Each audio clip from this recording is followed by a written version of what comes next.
മരിച്ചവരെല്ലാവരും ഇവിടെ തന്നെയുണ്ട്. അവരെങ്ങോട്ടും പോവില്ല. അല്ല, എന്നാണ് ഞാൻ കേട്ടിട്ടുള്ളത്. അവർക്ക് നമ്മളെ കാണാനും നമ്മൾ പറയുന്നത് കേൾക്കാനും പറ്റും.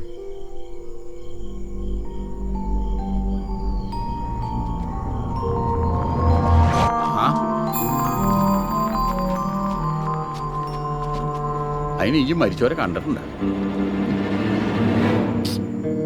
പിന്നെ മരിച്ചവരെ കണ്ടവരെ കണ്ടിട്ടുണ്ട്. ആ അതാരാണോ? അത്തർ വിൽപ്പനക്കാരൻ ഫക്കീർ. ഫക്കീർ മോനോട് വേറെന്തൊക്കെ പറഞ്ഞ് കേക്കട്ടെ. വേറെ, നമ്മൾ ഒരുപാട് ഇഷ്ടമുള്ളവർ മരിച്ചാലും നമ്മളെ വിട്ടവർ പോവില്ല. എപ്പോഴും നമ്മുടെ കൂടെ തന്നെ ഉണ്ടാവും.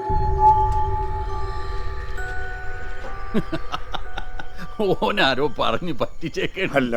അവരെ നമുക്ക് കാണാൻ പറ്റുമോ? കാണാനോ? ആ, പറ്റും.